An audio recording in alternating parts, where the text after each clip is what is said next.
उसके 8 वचन को हम पढ़ेंगे। मीका 6 अध्याय उसका 8 वचन।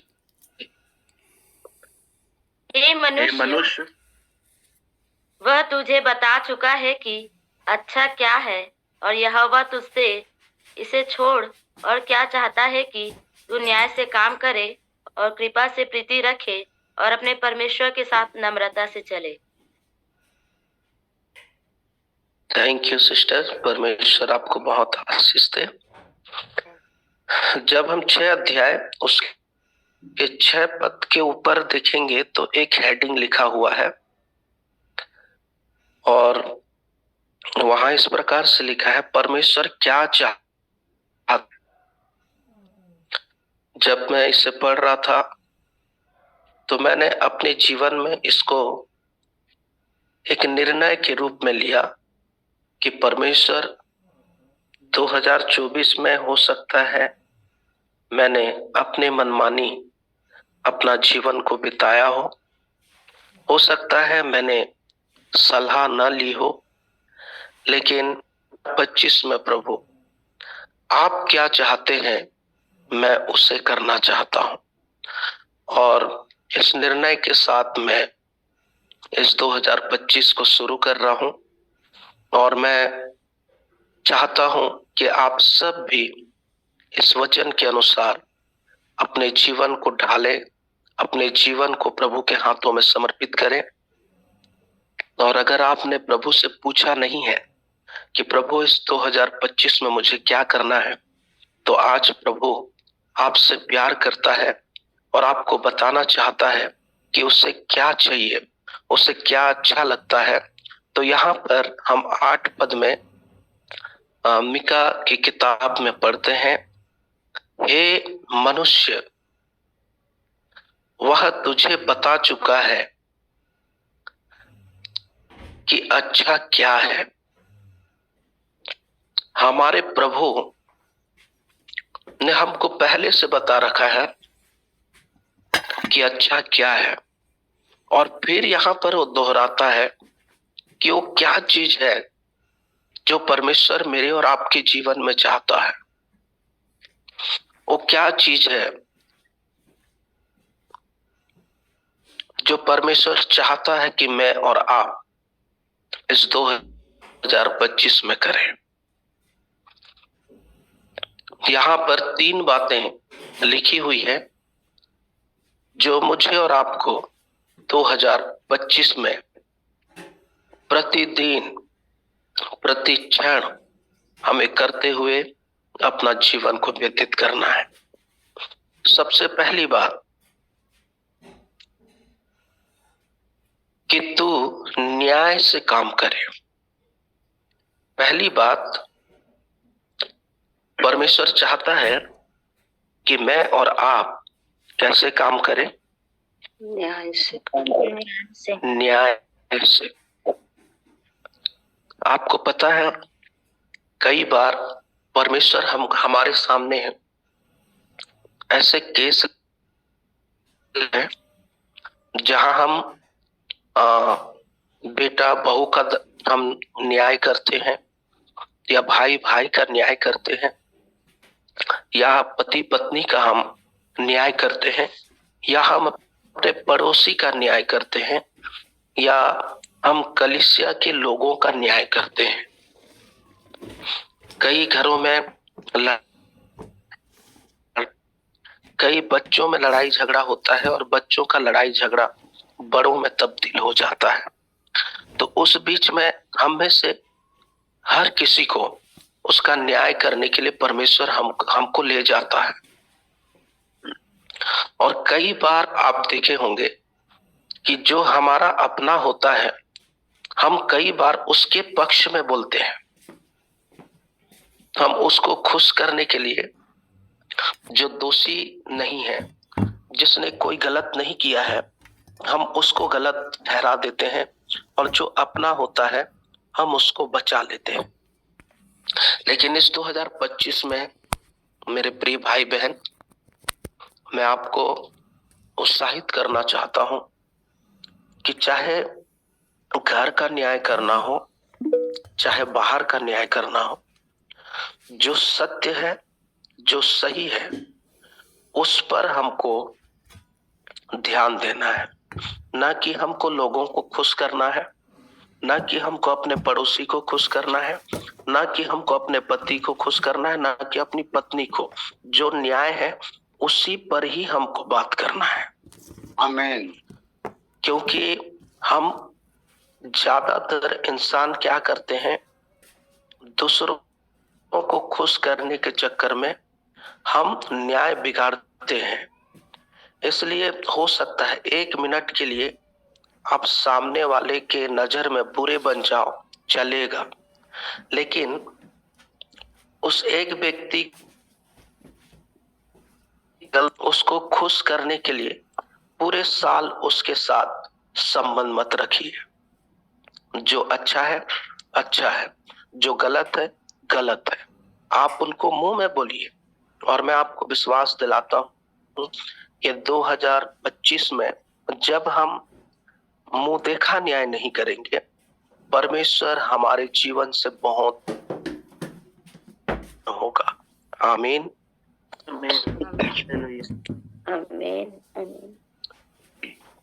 कई बार हम क्या करते हैं,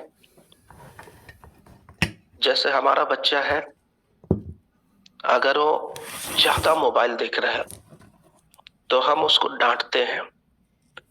हम उसको बोलते हैं कि बेटा बेटी इतना मोबाइल मत देखो।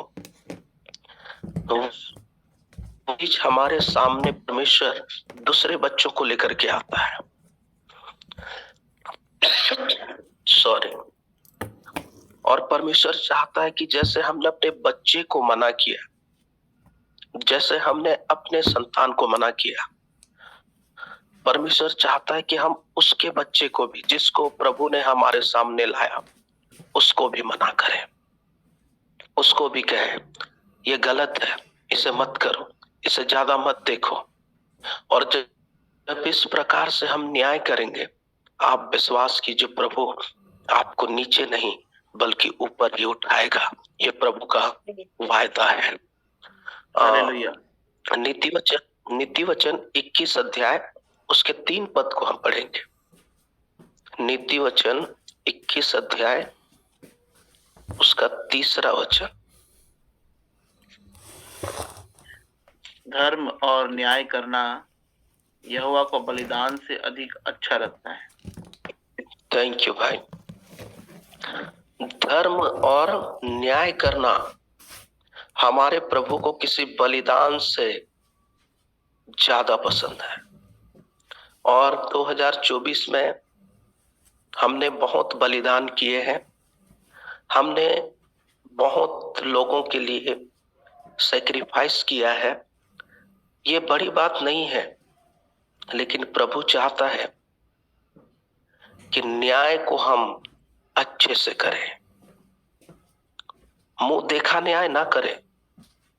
हम न्याय ऐसे करें कि परमेश्वर उस न्याय से खुश हो जाए। कई बार हम इस बात को भूल जाते हैं, परमेश्वर ने अधिकार दिया किसी को किसी के समस्याओं में न्याय करने का। एक ऐसा समय भी आ रहा है जब परमेश्वर हम सब का क्या करेगा, न्याय करेगा।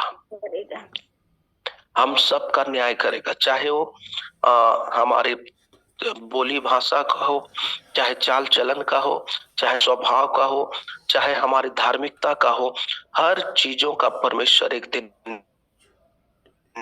इसलिए मुझे और आपको परमेश्वर ने अधिकार दिया है कि हम जब अपने लोगों के बीच में हैं तो हम सच्चाई के साथ न्याय करें। और अगर हम न्याय करने में किसी के साथ भी पक्षपात करेंगे, आप ये मत सोचिए कि परमेश्वर की आशीष या परमेश्वर का फेवर हमारे जीवन में होगा। परमेश्वर उन्हीं लोगों पर अपनी दया प्रकट करता है, परमेश्वर उन लोगों से प्रसन्न होता है जो काम को न्याय ठीक से न्याय के साथ करते हैं। इसलिए इस 2025 में हम किसी का बुरा ना करें, हम किसी के पक्ष में कुछ भी ना कहें। आपको पता है ये जो जीप है ये कई घर को बर्बाद कर देता है, कई रिश्तों को बर्बाद कर देता है। पति पत्नी के बीच में, भाई भाई के बीच में, हर रिश्ता खराब करने के लिए ये जीप काफी है। क्योंकि इस जीप से अगर हमने किसी के लिए कुछ कह दिया तो समझ जाइए वो परिवार या तो संवर जाएगा या तो हमेशा हमेशा के लिए नरक की रास्ता में चला जाएगा। इसलिए इस 2025 में अगर किसी को हैप्पी क्रिसमस बोलना है तो मैं आपको सलाह दूंगा, आप मुझे हैप्पी न्यू ईयर मत बोलिए। मैं तो आपका अपना हूं, मैं तो आपके जेम्स प्रेयर टावर का एक हिस्सा हूं। हम सब एक दूसरे के लिए प्रार्थना करते हैं, एक दूसरे को जानते हैं। हम अगर एक दूसरे को हैप्पी न्यू ईयर बोल रहे हैं, नया साल की बधाई दे रहे हैं, कोई बड़ी बात नहीं है। लेकिन मैं और आप इस 2025 में अगर हमने ऐसे लोगों को हैप्पी न्यू ईयर बोला है जिसके साथ हमारा 2024 में संबंध अच्छा नहीं था, जिसके साथ हमने बातें नहीं की, और अगर हमने उसको कहा है विश्वास कीजिए परमेश्वर का, क्योंकि हम अपने लोगों को विश करना ये हर कोई करता है, लेकिन परमेश्वर चाहता है कि हम न्याय से करें। अगर हम अपने भाई से मेल मिलाप नहीं किए हैं, अपने लोगों से मेल मिलाप नहीं किए हैं, और हम प्रभु वचन को पढ़ रहे हैं, प्रभु की उपस्थिति में प्रार्थना कर रहे हैं, तो आप ये मत सोचिए कि प्रभु मुझे आशीष देगा। बाइबल पूरा 2025 में 10 बार भी पढ़ लेंगे, प्रभु आशीष नहीं देगा। आप पूरी रात प्रभु की उपस्थिति में बैठेंगे, प्रभु आशीष नहीं देगा। प्रभु चाहता है कि आपकी इस जुबान से किसी का परिवार बन जाए, आपकी इस जुबान से किसी का बच्चा बदल जाए, आपकी इस जुबान से किसी का पति सुधर जाए, आपकी इस जुबान से किसी की माँ का जीवन बदल जाए, किसी पिता का जीवन बदल जाए, आपके पड़ोसी का जीवन बदल जाए। और जब आप ऐसा करेंगे तो मैं आपको उत्साहित करना चाहता हूं कि प्रभु इस 2025 में सबसे बड़ी कलीसिया हमको देगा, सबसे अच्छा परिवार हमको देगा, सबसे अच्छे बच्चे प्रभु हमको देंगे, सबसे अच्छा पति प्रभु हमको देगा, सबसे अच्छी पत्नी प्रभु हमको देगा। क्योंकि प्रभु के वचन में लिखा है, जैसा तुम करोगे वैसा तुम्हारे साथ होगा। हालेलुया। प्रभु ने अगर माँ बाप दिए हैं, सास ससुर दिए हैं, उनके साथ कभी भी रूठली बात मत करें, उनके साथ कभी भी ऐसे हरकत ना करें कि उनके आंख से आंसू आए। और अगर आप में से जितने लोग सुन रहे हैं, अपने माँ से, अपने बाप से, अपने सास से, अपने ससुर का दिल दुखाएंगे, मैं आपको कहना चाहता हूं ये अच्छा न्याय नहीं है। कई बार बेटियां क्या करती हैं, अपने माँ को हाथ से खिलाएंगी लेकिन सास को दूर से देंगे। ये न्याय नहीं है, ये पक्षपात है। जैसे हम को प्यार देते हैं, उसको हम छुपा करके कुछ देते हैं, वैसे ही परमेश्वर चाहता है कि हम अपनी सास को भी आदर दें, अपने सास को भी वैसे ही प्यार करें। लेकिन हम मुंह देखा न्याय करते हैं। 2024 में कई बार ऐसा हमारे जीवन में हुआ होगा, लेकिन इस 2025 में एक निर्णय लें और कहें कि प्रभु इस वर्ष मैं न्याय से काम करूंगा, इस वर्ष मैं न्याय से काम करूंगी, चाहे कुछ भी हो जाए, लोग मुझे कुछ भी कहे, लेकिन प्रभु मैं न्याय से ही काम करूंगी। इस निर्णय को जरूर आज आप लीजिए। दूसरी बात, परमेश्वर चाहता है, आगे लिखा है, और कृपा से प्रीति रखे। कोई भी काम करे तरस के साथ करे। इस ग्रुप में जुड़ना भी है, बहुत प्रेम के साथ जुड़े। पहले आपके लोग कहें कितना उनके अंदर प्रेम है, कितना कृपा से ये भैया भरा हुआ है, कितना कृपा से हमारी आंटी भरी हुई है, कितना कृपा से हमारे अंकल भरे हुए हैं। जब भी हमसे बात करते हैं कृपा भलाई उनके अंदर से झलकता है। ये बहुत इंपॉर्टेंट बात है जो मैं बता रहा हूं। 2024 में हो सकता है प्रभु ने कई लोगों को आपके सामने लाया होगा कि बेटी इस पर कृपा करना, बेटा इस पर कृपा करना, इसके लिए भलाई करो। और हो सकता है हमने अपने मन को कठोर किया हो, लेकिन इस 2025 में वो गलती फिर से ना करें। इस बार अगर प्रभु ने आपको कुछ दिया है, आप कृपा दिखाइए, आप लोगों पर तरस खाइए, आप लोगों की मदद कीजिए। और ये नहीं कि आपने किसी मनुष्य के लिए किया, आप मनुष्य के लिए नहीं कर रहे हैं, आप परमेश्वर के लिए कर रहे हैं। हालेलुया। उसका प्रतिफल कोई मनुष्य नहीं देगा, उसका प्रतिफल हमारा परमेश्वर देगा। मत्ती रचित सुसमाचार उसका 25 अध्याय उसका 35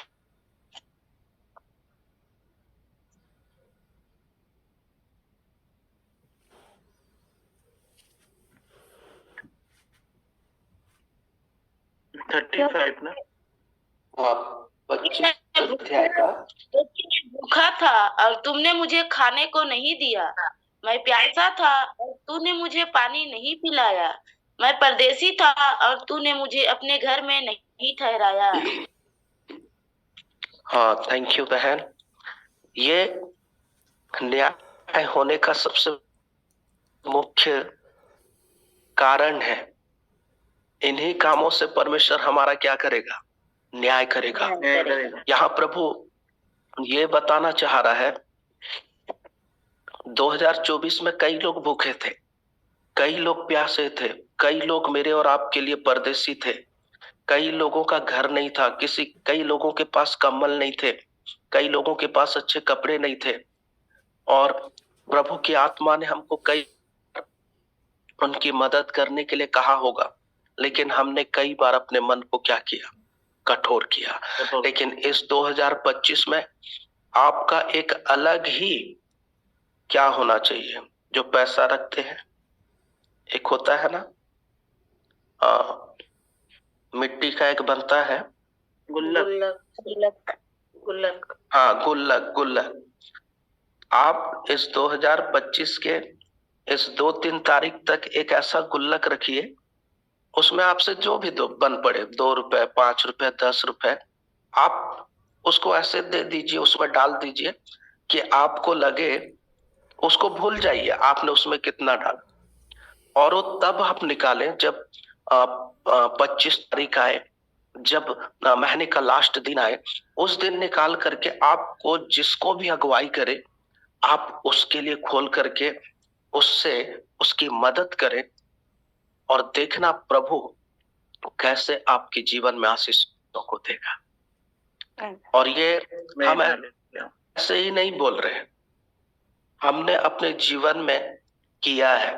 इसलिए मैं आपको बता रहा हूं कि जब कोई भूखा होता है या कोई प्यासा होता है या कोई परदेसी होता है या किसी के लिए हमने कोई मदद किया है, तो यही तो कृपा है जो प्रभु चाहता है कि मैं और आप दूसरों पर दिखाएं। और हम बाइबल पढ़ रहे हैं, हम इस मीटिंग में जुड़ रहे हैं, हम कई लोगों को सुन रहे हैं, लेकिन हम कर्म ही नहीं कर रहे हैं, तो प्रभु कैसे मुझे और आपको आशीष देगा?